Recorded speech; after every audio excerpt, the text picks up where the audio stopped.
Bon, merci pour la confirmation. Ça me permet de savoir que ça a fonctionné. Mes soignants, vous m'avez appelé au secours en me disant fais décontaminer.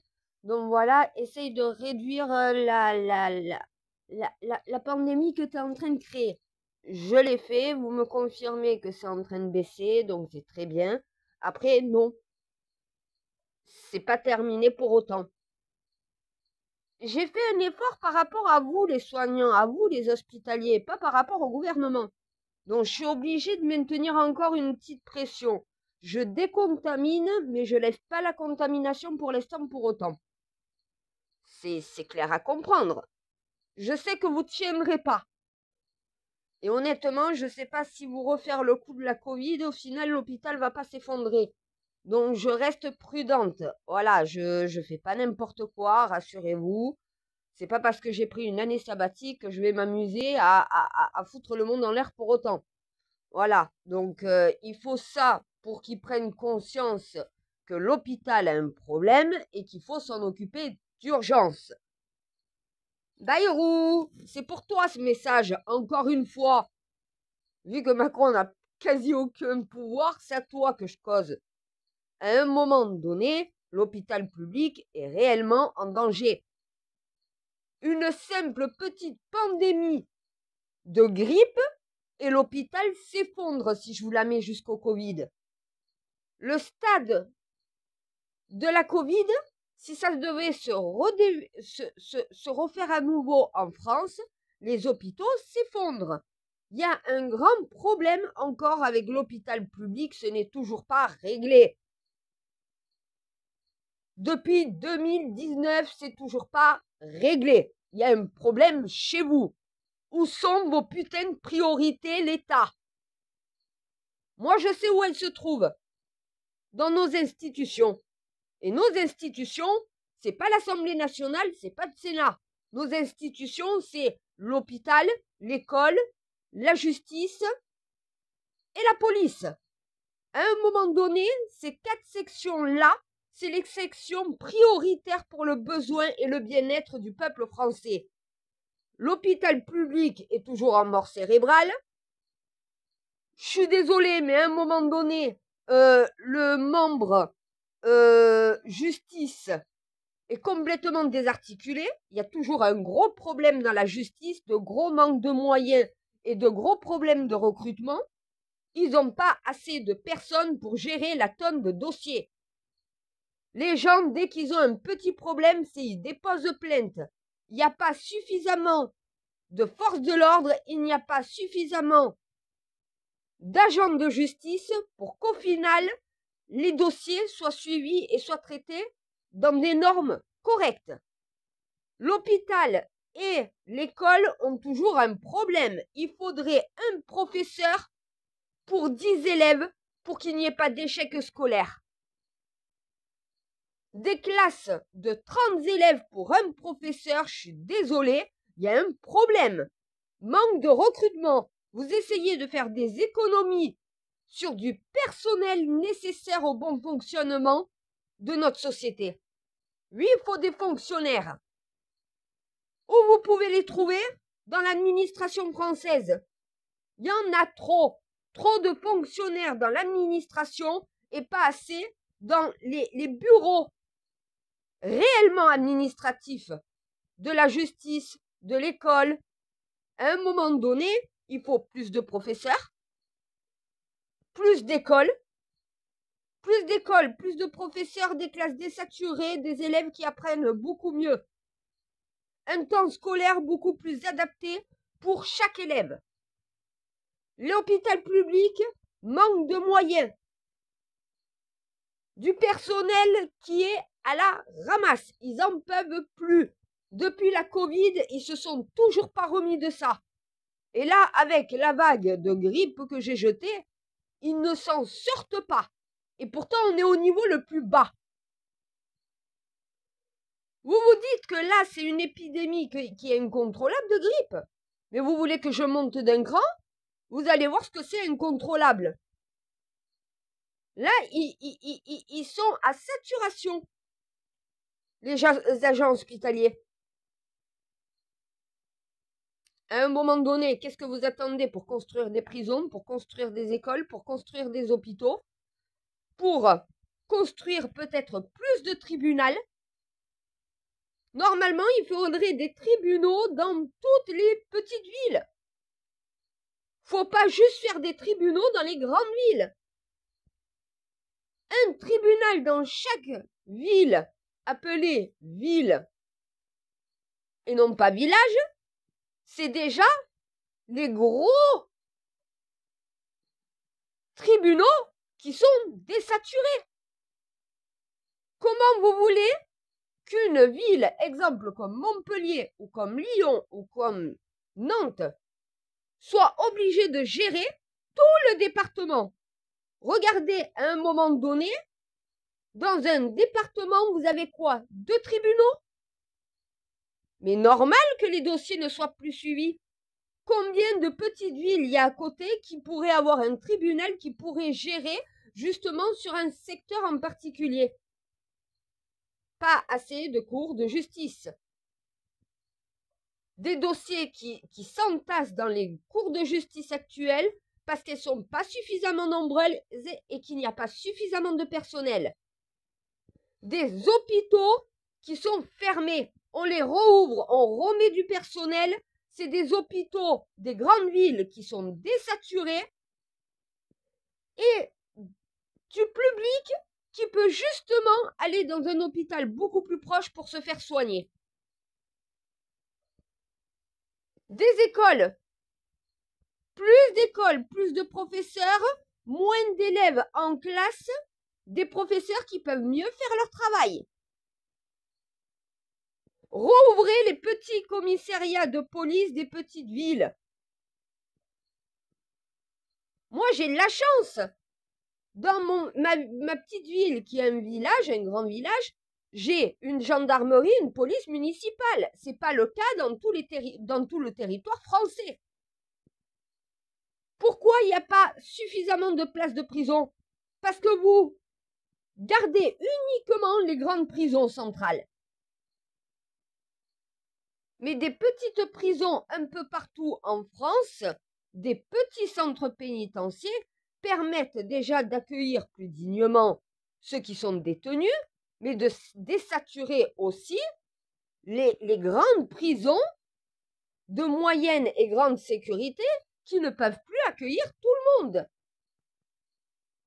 Et d'embaucher du personnel qui travaille dans des prisons dans un cadre beaucoup plus réduit qu'une grande prison, c'est déjà assurer plus de sécurité pour eux et un temps de travail beaucoup plus, on va dire, moins compliqué à gérer. Vous ne savez pas gérer les institutions de la République. Est-ce qu'il faut que je crée des révoltes pour qu'on reparle des prisons? Est-ce qu'il faut que je mette une pandémie de plus similaire à la Covid pour qu'au final, l'hôpital, vous vous en chargez? Est-ce qu'il faut que j'en appelle à la grève générale de toutes les écoles, que les élèves ne vont plus en cours pour que vous preniez conscience que des élèves ont besoin d'être moins nombreux dans des classes et qu'il y ait justement plus de professeurs qui soient recrutés pour que, normalement, il faudrait 10, 12 élèves pour un professeur. Demandez à n'importe quel prof, il vous dira pour que je puisse bien faire mon travail et que les élèves apprennent et travaillent correctement, il faut que le nombre d'élèves en classe soit réduit par professeur. Un professeur qui a 30 élèves ne peut pas aider ses élèves, ils sont trop nombreux. Un professeur qui en a 10 ou 12 va pouvoir beaucoup plus aider ses élèves à progresser parce que justement, il aura plus de temps pour se concentrer sur chaque élève que s'il y en a une trentaine. Est-ce qu'il faut que je dise aux policiers de rejeter leurs menottes et de se mettre en grève pour que vous réouvrez et que vous réengagez du personnel? Quand on veut, on peut vous chercher à faire des économies sur le système qui fait tourner la France, au lieu de faire des économies sur ce que je vous jetez par les fenêtres. À un moment donné, vous ne savez pas gérer un budget, vous ne savez pas gérer une économie, vous ne savez pas gérer les institutions de la République. Vous, les chefs d'État, vous, les ministres, vous, les députés, qu'est-ce que vous foutez? Vous êtes payés à quoi faire? À faire de la merde. Je suis désolée, mes fonctionnaires, je suis désolée, mais à un moment donné, il va falloir qu'ils entendent raison. Hein. Il va falloir qu'ils entendent raison, parce qu'il y a un gros problème dans leur cerveau. Quand la tête, l'État va mal, les membres vont mal aussi. Les jambes, les bras, le reste du corps ne peut plus se mouvoir correctement puisque la tête au sommet ne va pas bien. Dans mes hospitaliers, mes fonctionnaires de l'hôpital public, j'ai baissé d'un cran.